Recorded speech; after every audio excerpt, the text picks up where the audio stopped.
Bonjour et bienvenue dans la deuxième séance du premier cours Notions de logique. Dans la dernière séance, on a vu qu'est-ce que ça veut dire une proposition, une fonction propositionnelle et on a vu les quantificateurs logiques. Dans cette séance, on va voir les opérations sur les propositions.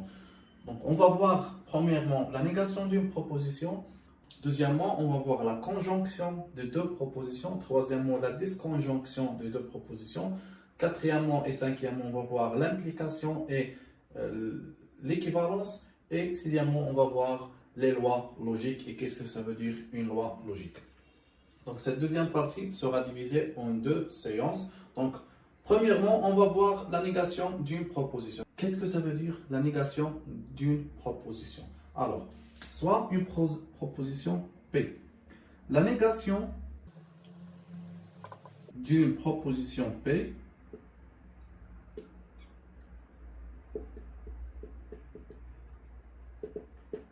c'est aussi une proposition, est une proposition comme la nôtre.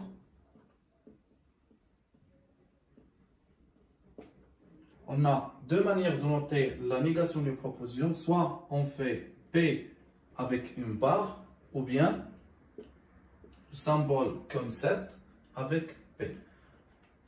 Et elle se lit non P. Donc la négation de P, c'est une proposition qu'on appelle non P. Là, c'est le premier symbole et là, c'est le deuxième. Donc, quelle est la différence entre la proposition P et le non P? Donc, la proposition P et la proposition non P ont des valeurs de vérité opposées. Alors, si P est vrai, non P est fausse. Si P est fausse, non P sera vrai. Donc, c'est 1. Donc, la fonction, ou bien la proposition et la négation de la proposition ont des valeurs de vérité opposées. Maintenant, comment on va faire la négation de certains éléments mathématiques ou bien logiques? Alors, un exemple de négation, on a la proposition P qui dit que 2, ou bien un nombre quelconque x, est un nombre pair. Donc, ça, c'est la proposition P. La négation de la proposition P, c'est le nom P. Donc, x est un nombre. Donc, quelle est la négation de pair? C'est impair. Donc, l'opposé de pair, c'est impair. Un nombre impair. Un autre exemple. Par exemple, on dit que x appartient à un ensemble E. Donc, quelle est la négation de cette proposition? Le nom P sera que x n'appartient pas à cet ensemble E. Donc, appartient, l'opposé c'est n'appartient pas. Donc, c'est le symbole de n'appartient pas à l'ensemble E. Un autre exemple, on peut dire que P soit une fonction f de x qui est égale à 0, qui s'annule en 0, et le nom P sera une fonction f de x qui est différente de 0, qui ne s'annule pas. Pour inférieur E supérieur, on a par exemple x supérieur E égale à 2, le nom P c'est x est strictement inférieur à 2.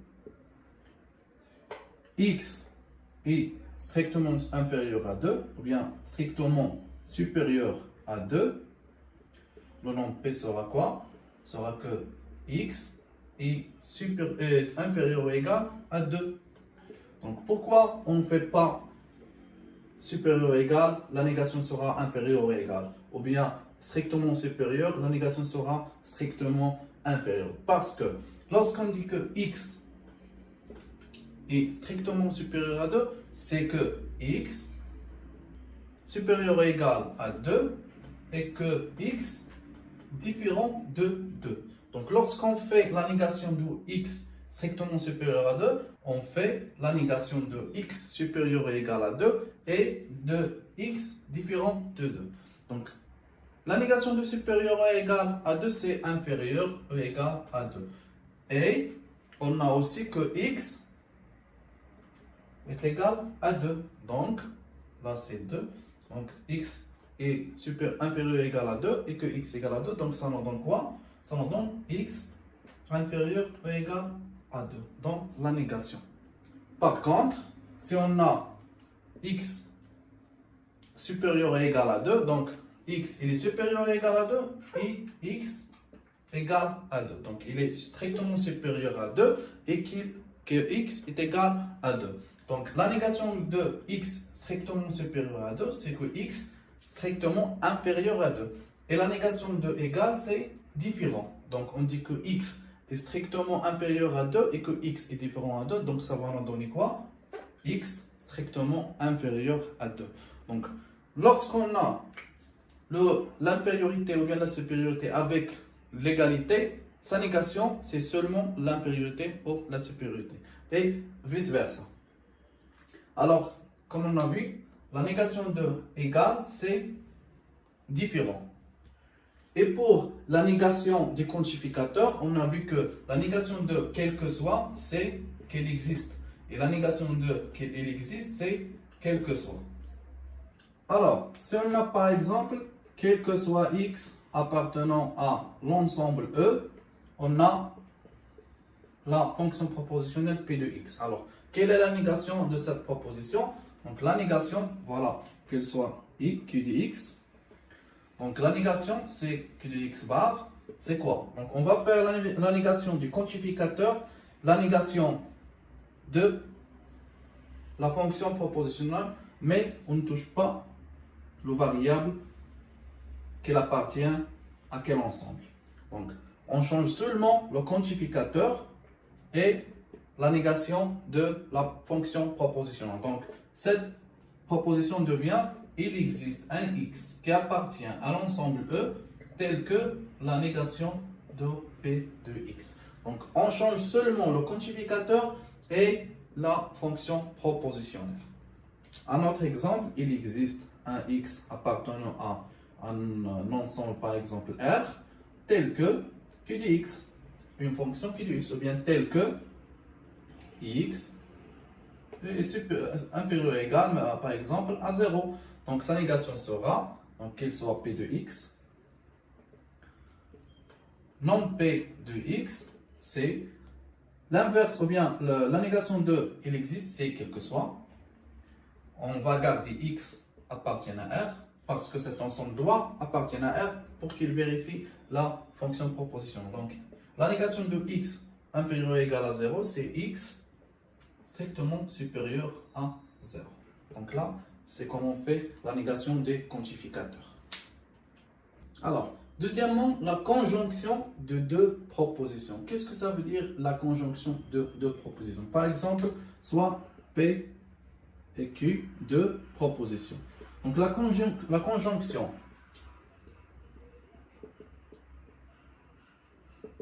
de P et Q, c'est une proposition qu'on la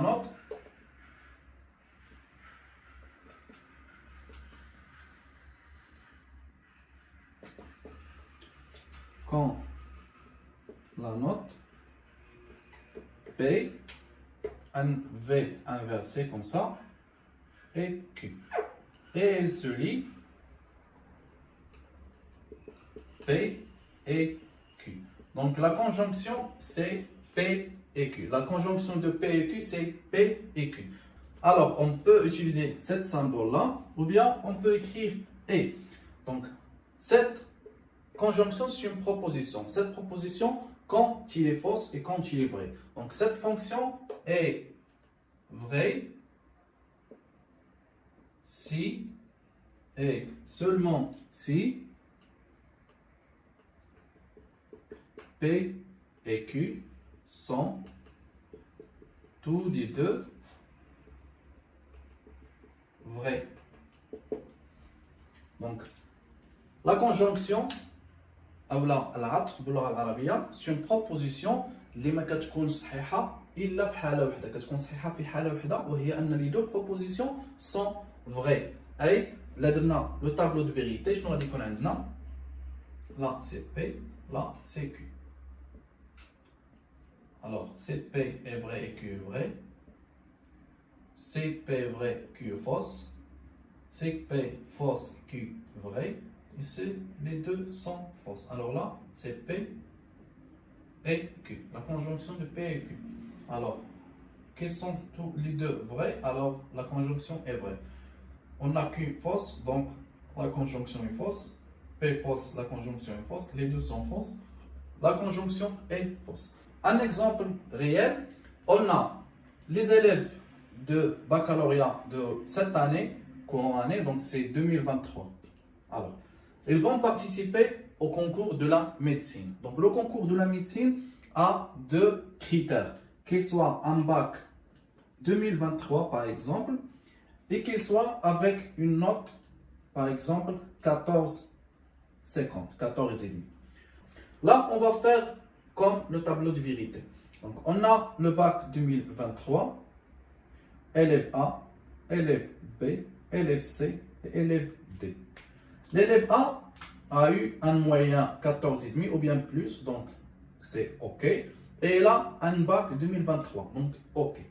L'élève B n'a pas, ou bien a eu 14,50, mais c'est un bac 2022 ou bien 2021. Donc là, c'est non. L'élève C n'a pas eu le moyen, donc non, mais il a un bac 2023, donc là, c'est OK. Et pour l'élève D, n'a pas eu un moyen 14,5 et n'a pas le bac 2023. Donc, qui va participer à ce concours? Je connais les réditions de concours.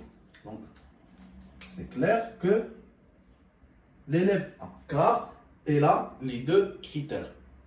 Parce qu'on n'a pas dit 14,5 ou bien le bac 2023. On a dit et, qui veut dire plus. Donc, il faut qu'il vérifie les deux critères. Donc, il faut que P soit vrai et Q soit vrai pour que la conjonction soit vraie. Alors, des exemples mathématiques. Donc, soit la proposition P qui dit que 2 est un pair, bien un nombre pair. La conjonction 2, que 2 plus 3 est égal à 7. Donc là, c'est une proposition vraie et là, c'est une proposition fausse. Donc, vrai et fausse, ça nous donne que la conjonction est fausse. Alors, on a que 3 est un impair. La conjonction 2, 2 plus 3 est différent de 6. Donc, 3 c'est un nombre impair, donc c'est vrai. 2 plus 3 égale à 5, donc 5 c'est différent de 6, donc c'est vrai. Alors, c'est une conjonction vraie. On va passer maintenant à la disconjonction. Alors, la disconjonction de deux propositions P et Q, c'est une proposition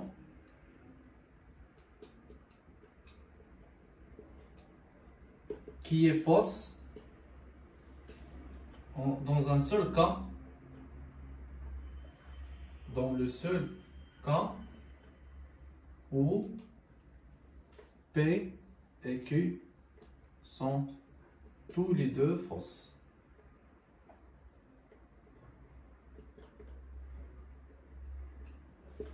Ça veut dire que on a le tableau de vérité là.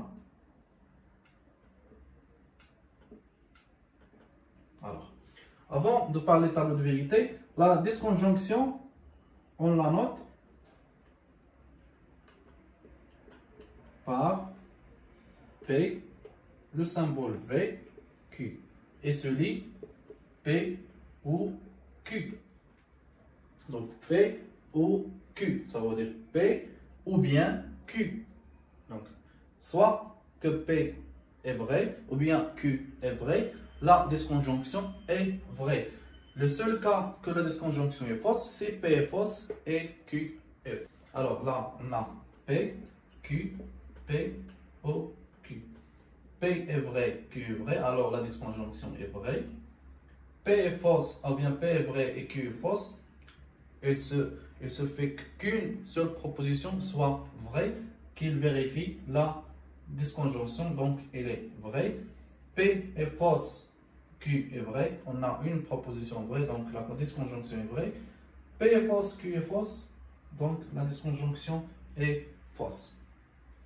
Donc, exemple, on a x, ou bien quel que soit x appartenant à R, x au carré est supérieur ou égal à 0. Là, la disconjonction 2, que 2 plus 3, par exemple, est égal à 6. Donc là, c'est une fonction propositionnelle vraie, et là, c'est une proposition fausse. Donc pour que la conjonction soit vraie, il se faut qu'une seule proposition soit vraie. Donc là, on a une proposition vraie, là est fausse, donc la disconjonction est vraie. Un autre exemple, on a 2 supérieur à 3, la disconjonction 2, 2 plus 3 est égal à 6. Donc là, c'est une fonction ou bien une proposition fausse, une autre proposition fausse. Les deux propositions sont fausses, donc la disconjonction est fausse. Alors, pour finir cette séance, on va voir quelques propriétés concernant la conjonction et la disconjonction. Alors, on dit que la conjonction et la disconjonction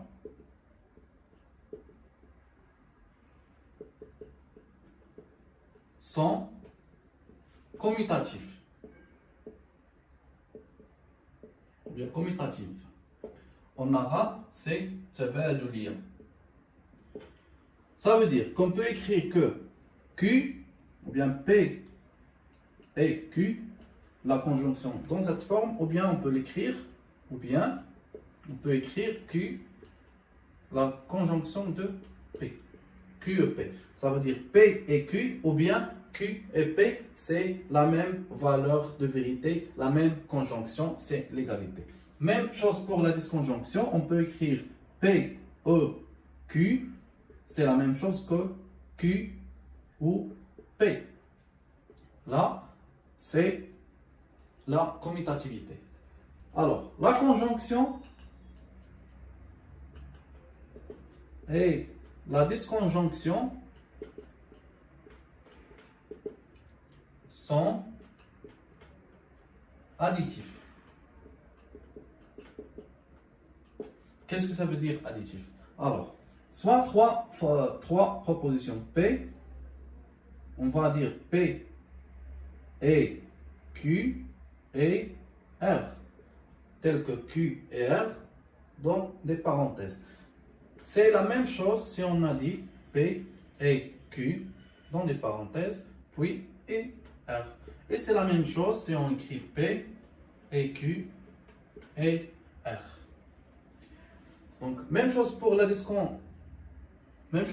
disconjonction, P ou Q ou R, c'est la même chose que P ou Q dans des parenthèses ou R, et c'est la même chose que P ou Q ou R. Donc là, c'est l'additivité. Là, c'est la commutativité et là, c'est l'additivité. Donc, on a aussi que la conjonction est distributive par rapport à la disconjonction.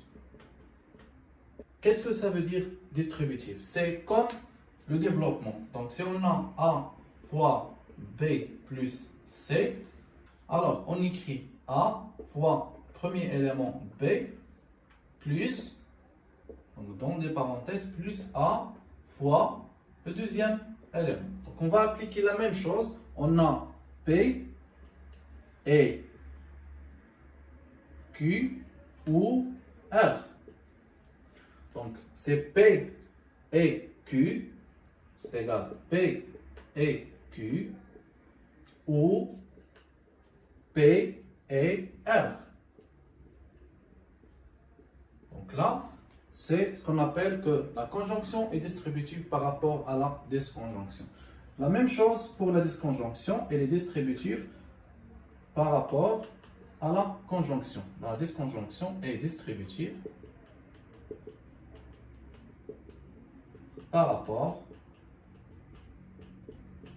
à la conjonction. Donc, si on a P, E, Q ou R, c'est égal à P, E, Q, dans des parenthèses, ou P, E, R. Donc, ce sont des lois logiques très simples à apprendre et à comprendre. Donc, si vous avez des questions, vous pouvez les poser dans les commentaires. Je vais les répondre dans les prochaines vidéos, Inch'Allah. Si vous aimez cette vidéo, n'oubliez pas de cliquer sur j'aime. Et si vous n'êtes pas encore abonné, cliquez sur le bouton abonné pour recevoir des nouveaux leçons et des nouveaux vidéos de cette chaîne. Alors, كنتمنى لكم التوفيق ونشوفكم في la prochaine séance, Inch'Allah.